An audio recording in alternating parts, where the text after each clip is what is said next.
बिस्मिल्लाहिर्रहमानिर्रहीम। अस्सलाम वालेकुम।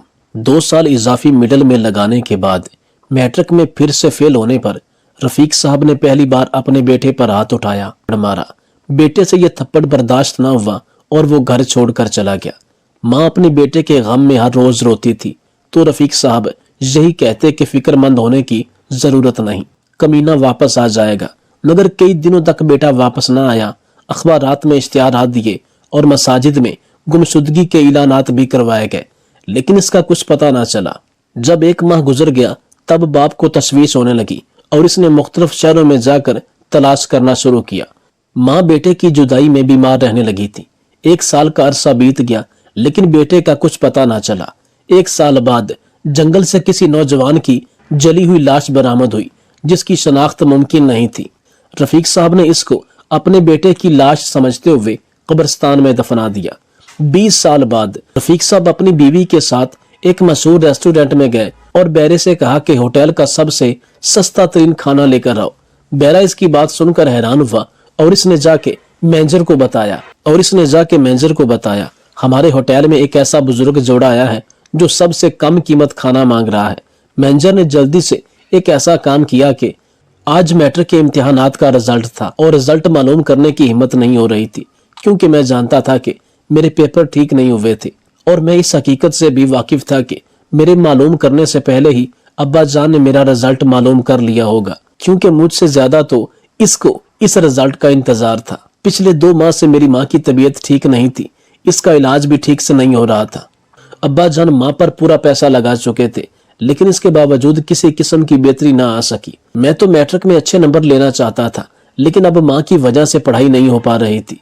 सारी रात माँ दर्द की वजह से तड़पती थी।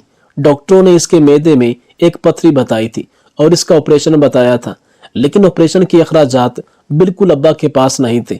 बाबा जान सिर्फ दवाइयों पर ही गुजारा कर रहे थे, क्योंकि कुछ डॉक्टरों ने यह भी कहा था कि अद्वियात से यह पथरी खत्म हो सकती है, लेकिन इसके बारे में कोई यकीन से नहीं कह सकता था कि यह मुकम्मल तौर पर ठीक हो जाएगी। आखिरी रास्ता बहरहाल ऑपरेशन ही था। मैं रिजल्ट चेक करने गया, लेकिन बगैर रिजल्ट चेक किए घर वापस लौट रहा था।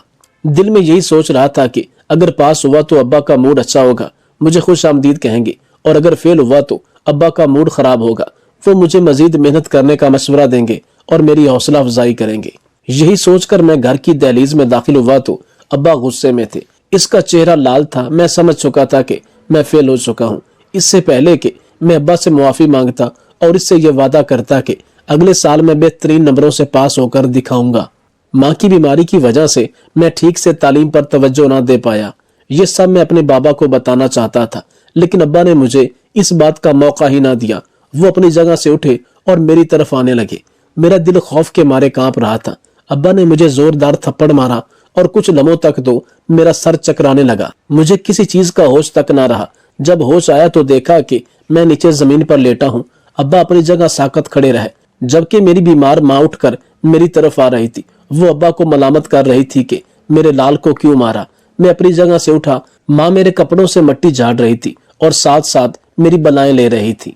माँ को इस बात का शदीद गम था कि अब्बा ने पहली बार मुझ पर हाथ उठाया था, मगर शायद माँ से ज्यादा मुझे इस बात का गम था कि अब्बा ने मेरे साथ इंसाफ ना किया, क्योंकि वो ये बात भूल चुके थे कि मैं जिस घर में रहता हूँ पिछले कई माह से उस घर में मसाइल चल रहे थे। तालीम का माहौल नहीं मिल रहा था। शायद अगर मैं हॉस्टल में होता तो नतीजा कुछ और ही होता।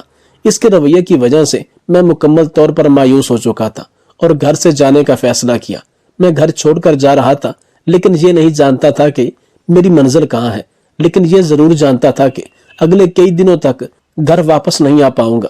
अब्बा ने जो थप्पड़ मुझे मारा था, दरअसल ये मेरे जमीर पर थप्पड़ था जिसने मुझे झंझोड़ कर रख दिया। अब मैंने ऐसा नहीं सोचा था कि अब्बा से किसी किस्म का बदला लेता, लेकिन मैंने ये ठान लिया था कि घर लौट कर नहीं जाऊंगा। जब शाम होने लगी तो मेरा दिल बहुत घबराने लगा, क्योंकि ये जिंदगी में पहली बार था कि मगरिब की अजान के वक्त भी मैं घर से बाहर था, जबकि इससे पहले ऐसा कभी नहीं हुआ था। अब्बा की तरफ से मुझे हिदायत थी कि मगरिब की अजान से पहले तेरा घर में होना जरूरी है, और अब्बा के मैंने इस हुक्म की हमेशा तामील की। जामिया मस्जिद में गया, मगरिब की नमाज अदा की। इसके बाद तस्बीहात पढ़ने के लिए मस्जिद में ठहरा रहा। इमाम मस्जिद मुझे बार बार बड़े गौर से देख रहे थे। शायद इसके लिए मैं अजनबी था। वो जानते थे कि मैं इस मोहल्ले का नहीं, इसके बाद ईशा की अजान तक मैं उधर ही रहा। ईशा की बाद जमात नमाज अदा की, सब लोग अपने अपने घरों को वापस लौटने लगे तो इमाम साहब मेरे पास आए और कहा कि बेटा क्या मुसाफिर हो या फिर घर से रूठ कर आए हो। उस वक्त इमाम साहब को हकीकत नहीं बता सकता था। मस्जिद में रहते हुए मैंने झूठ बोला। मैंने इमाम साहब से यही कहा कि मैं मुसाफिर हूँ, सुबह यहाँ से चला जाऊंगा। इमाम साहब ने कहा बेटा मैं तुम्हारे लिए खाना लेकर आता हूँ। मैंने मना किया और झूठ बोला कि मैं तो खाना खा चुका हूँ, मगर वो तजर्बाकार इंसान थे। इसने मेरी आंखों को पढ़ लिया कि मैं कितना भूखा हूँ, लिहाजा घर की तरफ रवाना हुए। थोड़ी देर बाद वो खाना लेकर आए। मैं खाने को देखते ही इस पर टूट पड़ा। मैंने इमाम साहब का शुक्रिया अदा किया और यूं घर से बाहर मेरी पहली रात मैंने मस्जिद में गुजारी। दूसरी तरफ रफीक साहब यानी मेरे वालिद अपने बेटे के लिए तड़प रहे थे, लेकिन रफीक साहब की बीवी अपने बेटे अवैस के लिए ज्यादा तड़प रही थी। वो बार बार अपने शौहर से यही कह रही थी कि आपने ऐसा क्यों किया, मेरा बेटा पहली बार नाकाम हुआ था और इस नाकामी पर आपने इसका साथ ना दिया, जबकि इसे आपके साथ की बहुत जरूरत थी। रफीक साहब बार बार अपनी बीवी से यही कह रहे थे कि मुझे अवैस से बहुत उम्मीदें थी, इसने मेरी उम्मीदों पर पानी फेरा। मैं तो यही समझ रहा था कि वो क्लास में टॉप नहीं बल्कि जिला टॉप करेगा और पोजीशन लेगा, मगर ऐसा ना हो सका। चलो पोजीशन हासिल नहीं की, लेकिन कम अज कम पास तो हो जाता। लेकिन वो कम वक्त तो फेल हुआ। तुम्हारी बीमारी की वजह से पिछले कई माह से मैं कितना डिस्टर्ब था। तुम्हारे ऑपरेशन के लिए मैंने लोगों से कर्ज मांगे, इनमें कम अज कम मुझे अपने बेटे की तरफ से तो कोई खुशी नसीब होती, लेकिन अफसोस के बेटे ने मुझे खुशी ना दी। खैर मियाँ बीवी में यह तकरार जारी रही। माँ बार बार अपने शौहर से यही कह रही थी कि मेरा दिल घबरा रहा है, पता नहीं मेरा बेटा कहाँ होगा, रात को इसने कुछ खाया होगा या नहीं। रफीक साहब अभी भी मुतमईन थे और बीवी से कह रहे थे कि अपने किसी दोस्त के पास होगा, तुम्हें परेशान होने की बिल्कुल जरूरत नहीं, कमीना घर वापस लौट आएगा। मगर सुबह की शाम हुई, दिन गुजरते गए, लेकिन अवैस वापस न आया। मस्जिद में फजर की अजान सुनी तो नींद से बेदार हुआ, सुबह की नमाज अदा की और इसके बाद वहां से जाने लगा। इमाम साहब ने मुझे रोका और कहने लगा बेटा नाश्ता करके ही यहाँ से जाना। मैंने इमाम साहब से माजरत की कि मुझे अपनी मंजिल की तरफ जाना है, हालांकि मैं खुद नहीं जानता था कि मेरी अगली मंजिल क्या है। मगर इमाम साहब ने जिद की और मुझे सुबह तक यहाँ रहने का मशवरा दिया। वो मेरे लिए घर से नाश्ता लाया। मैंने इमाम साहब का शुक्रिया अदा किया और ये भी कहा कि मेरे लिए दुआ कीजिएगा कि मुझे अपनी मंजिल मिल जाए।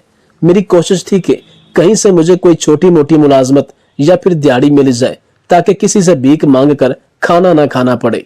मजदूरों के एक अड्डे पर जाकर खड़ा हुआ और इस इंतजार में था कि कोई शख्स जिसको मजदूर की जरूरत होगी तो वो मुझे अपने साथ ले जाएगा। सामने ही एक वर्कशॉप थी और वर्कशॉप का मालिक मुझे मुसलसल देख रहा था। इसके बाद वो मेरे करीब आया और कहा कि जरूरतमंद हो। मैंने कहा जी हाँ, मुझे मजदूरी चाहिए, इसलिए यहाँ खड़ा हूँ। वो कहने लगा कि क्या तुम मेरी वर्कशॉप पर काम करोगे? मैं वर्कशॉप का मालिक हूँ। मैंने इस बात में सर हिला दिया। इसने मुझे अपनी वर्कशॉप पर रख लिया और कहा कि 2 वक्त की रोटी के अलावा तुम्हें रिहाइश और महाना 15,000 रुपए मिलेंगे, तुम्हारी ये तनख्वाह होगी। मुझे ये जानकर खुशी हुई क्योंकि इससे बेहतर ऑप्शन मेरे पास नहीं था। मैं इस शहर में अजनबी था और अपना शहर छोड़ दिया था ताकि मेरा बाप मुझे तलाश न कर पाए। मैं नहीं जानता था कि अब्बा जान ने मुझे तलाश करने के लिए क्या किया। उसने तलाश किया भी या नहीं पता नहीं। मुझे तलाश करने के लिए अखबार में इश्तिहार वगैरह दिए या मसाजिद में इलानात करवाए, मगर मुझे इन बातों से फर्क नहीं पड़ता था। मैं तो ये भी नहीं जानता था कि मेरी जुदाई के बाद अब्बा जान अपने किए पर पछता रहे थे या नहीं। लेकिन वाहिद माँ थी जिसके लिए मैं परेशान था। मुझे याद आ रही थी। मेरे दिल में कभी कभी आता कि भागता हुआ अपनी माँ के पास चला जाऊं, लेकिन फिर अब्बा का ख्याल दिल में आता तो मैं अपने इरादे से बाज रहता। वर्कशॉप पर मुझे 1 महीना गुजर चुका था और मैंने खुद अपने मुंह से तनख्वाह ना मांगी। मालिक यही सोचकर खामोश रहा कि जब मांगेगा तो तनख्वाह दे दूंगा। लेकिन 40 दिन गुजर चुके थे, अभी तक इसने मुझे तनख्वाह ना दी। तब मैंने मालिक से यही कहा कि मालिक 1 माह से ऊपर टाइम गुजर चुका है, आपने मुझे तनख्वाह नहीं दी। तो वो कहने लगा कि परेशान होने की जरूरत नहीं, कुछ वजूहात की बिना पर तुम्हें वक्त पर तनख्वाह ना दे पाया, लेकिन मैं तुम्हें 2 माह की इकट्ठी तनख्वाह पूरे 30,000 रुपए दे दूंगा। ये मेरे पास अमानत है जो मैं तुम्हें दूंगा। मैं नहीं जानता था कि मालिक के दिमाग में क्या चल रहा है। मैं मेहनत से काम करता रहा। वर्कशॉप पर जितना काम मुझसे हो सका इसका हर हुक्म बजा लाता। पूरे 8 घंटे मजदूरी करता था। वर्कशॉप बंद होने तक मैं दुकान पर ही रहता था। कभी इसे किसी शिकायत का मौका ना दिया। न ही किसी किस्म की मैंने कोताही की। जब 2 महीने मुकम्मल हुए तब मैंने तनख्वाह का दोबारा मुतालबा किया। इस बार मालिक ने साफ अल्फाज में कहा कि मेरे पास कुछ नहीं, तुम्हारी मर्जी है कि अगर मजीद मेरे साथ काम करते हो या नहीं, लेकिन 2 वक्त की रोटी और रिहाइश के अलावा मैं तुम्हें कुछ नहीं दे सकता। मैं इस वर्कशॉप के मालिक का इरादा समझ चुका था। वो महज 2 वक्त की रोटी की खातिर मुझसे काम लेना चाहता था, जबकि मैं शुरू में इस बात से आगाह नहीं था। लिहाजा मैंने वहां से जाने का ही इरादा कर लिया। बस जाते वक्त मैंने उससे कुछ पैसे मांगे ताकि मुझे बस का किराया तो मिल जाए, और यही कहा कि मैं घर जाना चाहता हूँ। इसने मुझे बस का किराया दिया। मैं मुसाफिर बस में इंतजार करने लगा। दरअसल मैं घर नहीं बल्कि शहर से दूसरे शहर की तरफ जा रहा था। यह शहर मुझे रास न आया। तबीयत भी काफी खराब रही। शायद इस शहर का पानी खराब था। मैं एक मुसाफिर बस में सवार हुआ। मेरे साथ एक आदमी था जिसकी उम्र 50 बरस थी। वो मुझसे बातें करने लगा। इसे मैं हकीकत तो ना बता सका, लेकिन यह जरूर कहा कि माँ बाप गरीब हैं जिनकी वजह से मैं मजदूरी के लिए जा रहा हूँ। वो तमाम तफसीलात जानकर मुझसे कहने लगा, बेटा शहर में जाकर धक्के खाने से बेहतर है तुम मेरे साथ मेरे गाँव आओ। काफी जमीनें हैं मेरी, मुझे एक मुलाजिम की जरूरत है। तुम्हें माकूल तनख्वाह दूंगा और खाना भी मिलेगा और रिहाइश का भी कोई मसला नहीं है। तुम्हारी शक्ल देखकर मुझे ऐसे महसूस होता है कि तुम काफी बीमार हो। शहर में मजीद रहना तुम्हारी सेहत के लिए ठीक नहीं है। मैं पहले ही वर्कशॉप से धोखा खा चुका था, मजीद धोखा नहीं खाना चाहता था, मगर मुझे इसकी बातें सच्ची मालूम होने लगी। इसका लहजा सच्चा था और मैं इसकी बातें झुठला ना पाया। सबसे ज्यादा जिस बात ने मुझे मुतासर किया वो ये थी जब इसने कहा कि बेटा मेरी शादी को 25 साल गुजर चुके हैं, लेकिन मेरी कोई औलाद नहीं। तुम मुझे एक अच्छे खानदान से लगते हो और इसके अलावा जरूरतमंद भी हो, लिहाजा मैं तुम्हारी मदद करना चाहता हूँ। तुम्हारे भले के लिए ही ये सब कह रहा हूँ। मैंने शहर जाने का इरादा तर्क किया और अपनी मंजिल तब्दील की। मैं इस शख्स के साथ गांव जा रहा था। तकरीबन 2 घंटे के सफर के बाद गाड़ी इसके गांव में पहुंची। हम दोनों गाड़ी से उतरे। ये एक ऐसी सड़क थी जिसके पास ही एक जंगल था। वो शख्स जिसका नाम हमीद था, मैंने इससे पूछा कि अच्छा हमीद, हम लोग जंगल की तरफ क्यों जा रहे हैं? वो कहने लगा, बेटा जंगल के इस पार मेरा गांव है, लिहाजा जंगल से हमें गुजरना पड़ेगा, लेकिन तुम्हें फिक्रमंद होने की बिल्कुल जरूरत नहीं। ये एक बेजरर जंगल है जिसमें किसी किस्म के खतरनाक जानवर नहीं रहते। हम जंगल के दरमियान चलते जा रहे थे, लेकिन फिर भी मेरा दिल जोर जोर से धड़क रहा था। मुझे इस बात का खतरा महसूस हो रहा था कि कुछ न कुछ मुझसे गलत होने वाला है। ऐसा महसूस हो रहा था कि मुझसे धोखा हो रहा है। जंगल के उस पार एक दरिया था और कश्ती वहां किनारे पर खड़ी थी। इस कश्ती में कुछ लोग सवार थे जो शक्ल से खतरनाक महसूस हो रहे थे। बड़ी बड़ी मूंछें थी और इनके हाथ में असला भी मौजूद था। मेरे पूछने पर चचा ने बताया कि ये गांव के वासी हैं, ये कश्ती में हमारे साथ सफर करेंगे। चचा हमीद और मैं इस कश्ती में सवार हुए। दरिया में कश्ती रवां दवां थी और वो लोग भी एक दूसरे को बड़े गौर से देख रहे थे। वो इशारों इशारों में चचा हमीद से कुछ पूछ भी रहे थे और चचा हमीद बाकायदा इन इशारों के जवाबात भी दे रहे थे, मगर सब बातें इशारों में हो रही थी और मुझे इन बातों की बिल्कुल समझ नहीं आ रही थी। कश्ती से उतरकर चचा हमीद मुझे अपने घर ले गए, लेकिन हैरत की बात यह थी कि वो लोग भी हमारे पीछे पीछे आ रहे थे। रिहाइश पर पहुंचने पर मुझे पता चला कि मैं एक बहुत बड़ी मुसीबत में फंस चुका हूँ, क्योंकि ये डाकुओं का गिरोह था जो मुझे अपने साथ ले आया था अपने सरदार के पास। सरदार ने हमीद को शाबाश दी और कहा कि तूने बहुत बड़ा काम किया, एक आदमी को हमारे गैंग में शामिल किया। सरदार ने मुझे साफ अल्फाज में कहा कि जिस जगह तुम पहुंच चुके हो, यहाँ से अब तुम्हारे पास सिर्फ 2 ही रास्ते हैं। एक रास्ता यह है कि हमारे गैंग में शमूलियत अख्तियार कर लो, दूसरा रास्ता मौत है। अब ये तुम पर है कि तुम किस रास्ते पर चलोगे। तुम एक जरूरतमंद दिखाई देते हो, लिहाजा हमारे साथ रहोगे तो अपने खानदान की कफालत भी कर सकोगे और तुम्हारी तकदीर भी बदल सकती है। मेरे पास कहने के लिए कुछ अल्फाज नहीं थे। मैं जानता था कि मैं एक मुसीबत में फंस चुका हूँ, एक ऐसी कैद जहाँ से इतनी जल्दी तो मुझे रिहाई नहीं मिल सकती। मैंने यही कहा कि मैं दिल से आप लोगों के गैंग में शामिल होता हूँ। इन्होंने मुझे मुबारकबाद पेश की और अपने गैंग में शामिल कर लिया। 1 साल का अरसा बीत चुका था, लेकिन मुझे वहां से फरार होने का मौका ना मिला, क्योंकि वो लोग मुझ पर नजर रखे हुए थे। 1 साल के अरसे के दौरान कई लोग अपनी रिहाइश पर ले आए जिनको वो अगवा करके लाए थे और इनके खानदान से तावान वसूल करते थे। कई ऐसे मजबूर लोग थे जिनको वो पकड़ कर ले आए थे, फिर बारीक कीमत वसूल करके इनको आजाद किया जाता था। कई ऐसे लोग भी वो पकड़ कर लाए थे जिनके घर वाले पैसे नहीं दे रहे थे, फिर इनको बेदर्दी से मारकर वो दरिया में फेंक देते थे। 1 साल तक मैं घर वापस न आया تو ابا جان یہی سمجھ رہے تھے کہ میرا بیٹا اب کبھی بھی واپس نہیں آئے گا یا پھر اس نے خودکشی کر کے اپنی جان دے دی ہے۔ ماں بہت تڑپ رہی تھی لیکن اس کو میرے جینے کی امید تھی۔ ابا سے یہی کہتی تھی کہ ایک نہ ایک دن میرا بیٹا لوٹ کر ضرور واپس آئے گا۔ اچانک ٹی وی پر خبر چلی کہ ساتھ والے جنگل میں ایک نوجوان کی جلی ہوئی لاش ملی ہے۔ یہ خبر سن کر ابا جائے وقوع پر پہنچے۔ لاش کی شناخت بالکل نہیں ہو رہی تھی۔ ابا نے انتظامیہ سے یہی کہا کہ یہ لاش میرے بیٹے کی ہے۔ میرا بیٹا 1 سال سے گم شدہ ہے، کسی کو نہ مل سکا، ہو نہ ہو یہ اویسی ہے۔ ابا اس لاش کو گھر لے آئے، پھر قبرستان میں دفنا دیا۔ ماں کی بھی امید جو اب تک زندہ تھی اب وہ بھی مر چکی تھی۔ کچھ دن بعد ایک ایسے شخص کو ڈاکو پکڑ کر لائے جو بہت بڑے ریسٹورینٹ کا مالک تھا۔ اس کا نام حبیب تھا۔ وہ کروڑ پتی شخص تھا۔ انہوں نے حبیب کے گھر والوں سے 50 کروڑ کی ڈیمانڈ کی جو کہ بہت زیادہ تھی۔ جب فون پر حبیب صاحب کی ملاقات اپنے گھر والوں سے کرائی گئی تب حبیب صاحب نے اپنے گھر والوں کو سختی سے منع کیا کہ میں اتنی رقم افورڈ نہیں کر سکتا، لہٰذا مجھے آزاد کرنے کے لیے تم لوگوں نے اتنی ساری رقم نہیں دینی۔ میں اپنی ساری جائیداد حتیٰ کہ گھر بھی فروخت کر دوں تب بھی اتنے پیسے میرے پاس نہیں بنتے۔ میں حبیب صاحب کی رکھوالی پر مامور تھا جبکہ باقی لوگ دریا کے کنارے ٹہل رہے تھے۔ وہ مجھ پر اعتماد کرتے تھے۔ کبھی نہ سوچا تھا کہ اویس ہمیں دھوکہ دے سکتا ہے اور فرار ہو جائے گا، لیکن میں تو موقع کی تلاش میں تھا۔ آج وہ موقع مجھے مل رہا تھا۔ میں حبیب صاحب کو وہاں سے آزاد کرا کے جنگل کی مخالف سمت میں بھاگنا شروع ہوا اور میں حبیب صاحب کو لے کر ان کے گھر آ گیا۔ وہ مجھے تلاش کرتے رہے لیکن میں اب فرار ہو چکا تھا۔ حبیب صاحب اکثر مجھ سے کہا کرتے تھے کہ بیٹا تو نے مجھے خرید لیا، میں تمہارا احسان زندگی بھر نہیں چکا پاؤں گا۔ حبیب صاحب کی اکلوتی بیٹی تھی جس سے میری شادی ہوئی۔ آج میں حبیب صاحب کا کاروبار، ان کا ریسٹورینٹ سنبھال رہا ہوں۔ حبیب صاحب کی وفات کو 8 برس ہو چکے ہیں۔